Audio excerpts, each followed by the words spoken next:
ആനുകൂല്യങ്ങൾക്ക് Aadhaar നിർബന്ധമല്ലെന്ന് supreme കോടതി. ഇത് സംബന്ധിച്ച് 2013 ഉത്തരവ് കേന്ദ്രവും സംസ്ഥാനങ്ങളും കർശനമായി പാലിക്കണമെന്നും സുപ്രീം കോടതി നിർദ്ദേശിച്ചു. സർക്കാർ സബ്സിഡി അടക്കമുള്ള സേവനങ്ങൾക്ക് ആധാർ നിർബന്ധമല്ലെന്ന് വ്യക്തമാക്കി 2013 സുപ്രീം കോടതി ഇടക്കാല ഉത്തരവ് പുറപ്പെടുവിച്ചിരുന്നു. എന്നാൽ അതിനുശേഷവും ഭൂമി രജിസ്ട്രേഷൻ അടക്കമുള്ള കാര്യങ്ങൾക്ക് സംസ്ഥാനങ്ങൾ ആധാർ നിർബന്ധമാക്കിയ സാഹചര്യത്തിലാണ് സുപ്രീം കോടതി വീണ്ടും ഇടപെട്ടത്. സംസ്ഥാനങ്ങൾ ഉത്തരവ് പാലിക്കാത്തത് സുപ്രീം കോടതിയുടെ വിമർശനത്തിനിടയാക്കി. ആധാർ ഇല്ലാത്തതിനാൽ സർക്കാർ സേവനങ്ങൾ നിഷേധിക്കാനാകില്ല. ഇക്കാര്യത്തിൽ സംസ്ഥാനങ്ങൾ സുപ്രീം കോടതി ഉത്തരവ് പാലിക്കുന്നുണ്ടോ എന്ന് പരിശോധിക്കേണ്ടത് കേന്ദ്ര സർക്കാരാണ്. ആധാർ നിർബന്ധമല്ലെന്ന് വ്യക്തമാക്കി എല്ലാ സംസ്ഥാന ചീഫ് സെക്രട്ടറിമാർക്ക് കത്തയക്കാനും സുപ്രീം കോടതി കേന്ദ്ര സർക്കാരിന് നിർദ്ദേശം നൽകി. ഏപ്രിൽ മാസത്തിനകം ആധാർ സംബന്ധിച്ച് നിലവിലുള്ള പരാതികൾ പരിഹരിക്കണം. ആധാർ റദ്ദാക്കണമെന്നാവശ്യപ്പെട്ട് മുൻ ജസ്റ്റിസ് KS പുട്ടുസ്വാമിയാണ് ഹർജി നൽകിയിരിക്കുന്നത്. ഹർജിയിൽ വാദം തുടരുന്നു. ഹർജിക്കാരന് വേണ്ടി മുതിർന്ന അഭിഭാഷകൻ ഗോപാൽ സുബ്രഹ്മണ്യം ഹാജരായി. News bureau, Delhi. നിയമസഭയിൽ പ്രതിഷേധിച്ച 5 പ്രതിപക്ഷ MLA-മാർക്ക് suspension. EP Jayarajan, V Sivankutty, KT Jaleel, K Ajith, Kunhammad master എന്നിവർക്കാണ് സസ്പെൻഷൻ. നടപടി ഏകപക്ഷീയമെന്ന് VS അച്യുതാനന്ദൻ. സഭാ നടപടികളുമായി സഹകരിക്കില്ലെന്നും VS സഭയിൽ പറഞ്ഞു. ശൂന്യവേളയിലായിരുന്നു 5 MLA-മാരെ സസ്പെൻഡ് ചെയ്യുവാനുള്ള പ്രമേയം മുഖ്യമന്ത്രി നിയമസഭയിൽ വായിച്ചത്. പ്രമേയം അവതരിപ്പിക്കുന്നതിന് മുൻപ് സ്പീക്കർ കക്ഷി നേതാക്കളുടെ യോഗം വിളിച്ചു. സ്പീക്കറുടെ ഡയസിൽ അതിക്രമം കാട്ടിയ 5 പ്രതിപക്ഷ MLA-മാരെ സസ്പെൻഡ് ചെയ്യണമെന്ന നിലപാടിൽ ഭരണപക്ഷ കക്ഷി നേതാക്കൾ ഉറച്ചു നിന്നു. അതേസമയം പ്രതിപക്ഷ വനിതാ MLA-മാരെ ആക്രമിച്ച 5 ഭരണപക്ഷ MLA-മാർക്കെതിരെ നടപടി വേണമെന്നായിരുന്നു പ്രതിപക്ഷ ആവശ്യം. സമവായത്തിലെത്താൻ ഇരുപക്ഷത്തിനും കഴിഞ്ഞില്ല. തുടർന്ന് സഭാ സമ്മേളനം ആരംഭിക്കുകയും 5 MLA-മാരെ സസ്പെൻഡ് ചെയ്യുന്ന പ്രമേയം മുഖ്യമന്ത്രി സഭയിൽ വായിക്കുകയും ചെയ്തു. ഇതോടെ സഭ പ്രക്ഷുബ്ധമായി. ഏകപക്ഷീയമായ നടപടി അംഗീകരിക്കില്ലെന്ന് പ്രതിപക്ഷ നേതാവ് VS അച്യുതാനന്ദൻ പ്രഖ്യാപിച്ചു. സസ്പെൻഡ് ചെയ്ത MLA-മാർ സഭ വിട്ടിറങ്ങണമെന്ന് സ്പീക്കർ നിർദ്ദേശം നൽകി. എന്നാൽ MLA-മാർ ഇത് തള്ളിക്കളഞ്ഞു. ബലം പ്രയോഗിച്ച് MLA-മാരെ മാറ്റാൻ നീക്കം നടന്നുവെങ്കിലും സംഘർഷ സാധ്യത കണക്കിലെടുത്ത് ഉപേക്ഷിച്ചു. വനിതാ MLA-മാർ ഉൾപ്പെടെ 13 പരാതികളാണ് പ്രതിപക്ഷ MLA-മാർ നൽകിയത്. ഇതൊന്നും പരിഗണിക്കാൻ ഭരണപക്ഷം തയ്യാറായില്ല. ഇതോടെ പ്രതിപക്ഷം സഭയുടെ നടുത്തളത്തിലിറങ്ങി പ്രതിഷേധം ആരംഭിച്ചു. തുടർന്ന് സഭാ സമ്മേളനം വെട്ടിച്ചുരുക്കുന്നതായി സഭാ നേതാവായ മുഖ്യമന്ത്രി അറിയിച്ചു. സ്പീക്കർ ഇക്കാര്യം അംഗീകരിച്ചതോടെ സഭാ സമ്മേളനം പിരിയുകയായിരുന്നു. തുടർന്ന് പ്രതിപക്ഷം സഭ വിട്ടിറങ്ങി. എത്ര MLA-മാരെ സസ്പെൻഡ് ചെയ്താലും മന്ത്രി KM മാണിക്കെതിരായ സമരം തുടരുമെന്ന് പ്രതിപക്ഷ ഉപനേതാവ് കോടിയേരി ബാലകൃഷ്ണൻ പറഞ്ഞു. ഈ അഴിമതിക്കെതിരായ പോരാട്ടത്തിൽ ഞങ്ങൾ എത്രയാളെ സസ്പെൻഡ് ചെയ്താലും ഈ അഴിമതിക്കെതിരായ സമരം ഞങ്ങൾ തുടരുക തന്നെ ചെയ്യും. പോലീസിനെ കൊണ്ട് കേസെടുപ്പിച്ച് ഇപ്പോൾ ജയിലിലടക്കാനാണ് ഉദ്ദേശിക്കുന്നത്. എത്ര കാലം ജയിലിൽ കിടക്കേണ്ടി വന്നാലും ഈ അഴിമതിക്കെതിരായ പോരാട്ടം ഞങ്ങൾ തുടരുക തന്നെ ചെയ്യും. എത്ര MLA-മാരെ വേണമെങ്കിലും ഇവർക്ക് സസ്പെൻഡ് ചെയ്യാം. എത്രയാളുടെ പേരിൽ വേലും കേസെടുക്കാം, ജയിലിലടക്കാം. അതിൻ്റെ മുമ്പിലൊന്നും ഇടതുപക്ഷ മുന്നണി കീഴടങ്ങാൻ പോകുന്നില്ല. മാണി രാജിവെക്കുന്നത് വരെ ഈ പ്രക്ഷോഭണം തുടരുക തന്നെ ചെയ്യും. പ്രതിപക്ഷ പ്രതിഷേധത്തെ തുടർന്ന് നിയമസഭ 4 ദിവസത്തെ കാര്യപരിപാടികൾ റദ്ദാക്കി. ബജറ്റിന് മേലുള്ള പൊതുചർച്ച സഭ വെട്ടിച്ചുരുക്കി. ഇനി 23-ാം തീയതി മാത്രമാണ് സഭ ചേരുക.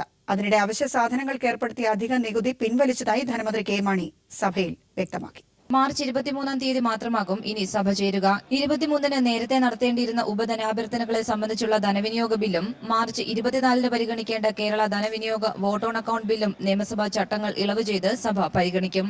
മുഖ്യമന്ത്രിയാണ് ഇത് സംബന്ധിച്ചുള്ള പ്രമേയം നിയമസഭയിൽ അവതരിപ്പിച്ചത്. അതിനിടെ ബജറ്റിൽ അവശ്യ സാധനങ്ങൾക്ക് മേൽ ഏർപ്പെടുത്തിയ 260 കോടിയുടെ അധിക നികുതി സർക്കാർ ഒഴിവാക്കിയതായി മന്ത്രി KM മാണി നിയമസഭയിൽ വ്യക്തമാക്കി.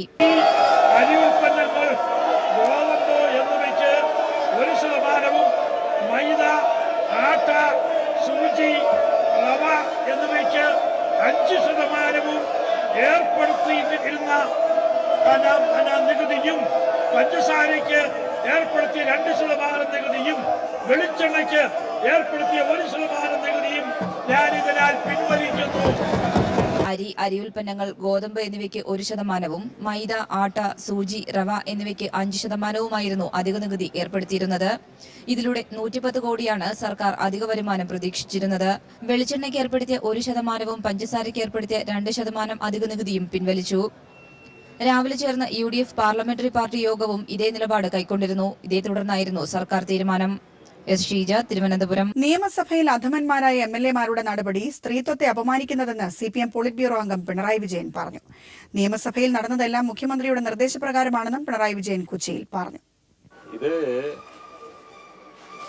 നമ്മുടെ കേരളത്തിൽ ഉമ്മൻചാണ്ടിയുടെ നേതൃത്വത്തിലുള്ള ഗവൺമെന്റ് സ്വീകരിക്കുന്ന സമീപനത്തിന്റെ തെളിവാണ് ഇന്നത്തെ നടപടികൾ. ഉമ്മൻചാണ്ടി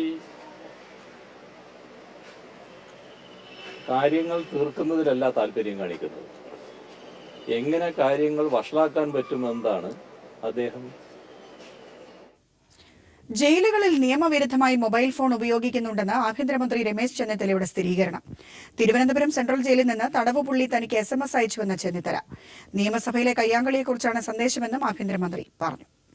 കേരളത്തിലെ ജയിലുകളിൽ കുറ്റവാളികൾ വിഹരിക്കുന്നു എന്ന തെളിവുമായി ആഭ്യന്തരമന്ത്രി രമേശ് ചെന്നിത്തലയുടെ ഏറ്റുപറച്ചിൽ. തിരുവനന്തപുരത്തെ സെൻട്രൽ ജയിലിൽ നിന്നും ഒരു കൊലയാളി തനിക്ക് SMS അയച്ചതായി ആഭ്യന്തരമന്ത്രി പൊതുജനമധ്യത്തിൽ സ്ഥിരീകരിക്കുകയും ചെയ്തു.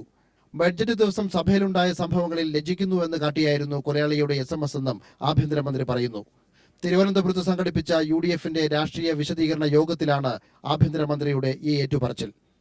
പ്രിയപ്പെട്ടവരെ, എനിക്ക് തിരുവനന്തപുരം സെൻട്രൽ ജയിലിൽ നിന്ന് ഒരു വ്യക്തി എനിക്കൊരു മൊബൈൽ ആപ്ലിക്കേഷനിലൂടെ സന്ദേശം അയച്ചു.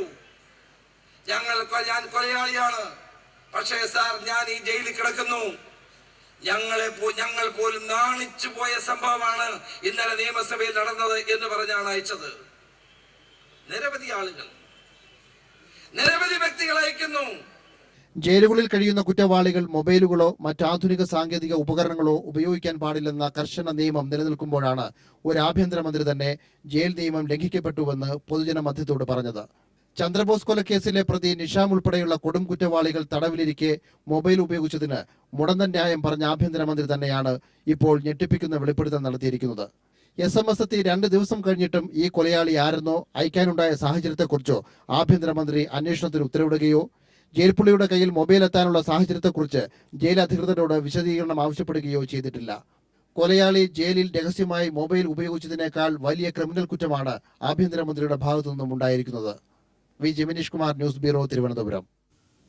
കൊലക്കേസ് പ്രതി ഫോണിൽ ബന്ധപ്പെട്ട സാഹചര്യത്തിൽ രമേശ് ചെന്നിത്തല ആഭ്യന്തരമന്ത്രി സ്ഥാനം ഒഴിയണമെന്ന് DYFI. ചെന്നിത്തലയുടെ ഭരണത്തിന് കീഴിൽ ജയിലുകളിൽ കുറ്റവാളികളുടെ കൂത്തരങ്ങായി മാറിയിരിക്കുകയാണ്. ചന്ദ്രശേഖരൻ വധക്കേസ് പ്രതികൾ ഫോൺ ഉപയോഗിച്ചതായി വാർത്തകൾ വന്നപ്പോൾ വലിയ കോലാഹലമാണ് ഉണ്ടായത്. എന്നാൽ ഇപ്പോൾ കൊലക്കേസിൽ ശിക്ഷിക്കപ്പെട്ടയാളാണ് ആഭ്യന്തരമന്ത്രിയെ ഫോണിൽ ബന്ധപ്പെട്ടിരിക്കുന്നത്.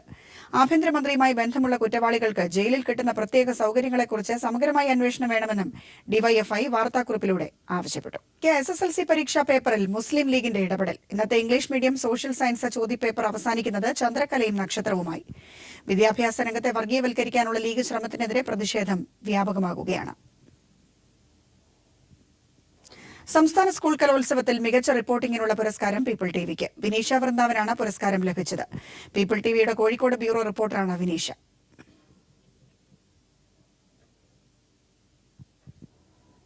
യുവജനോത്സവ വേദിയിലെ വിവിധ വാർത്തകളുടെ അടിസ്ഥാനത്തിലാണ് വിനീഷയ്ക്ക് അവാർഡ് ലഭിച്ചത്.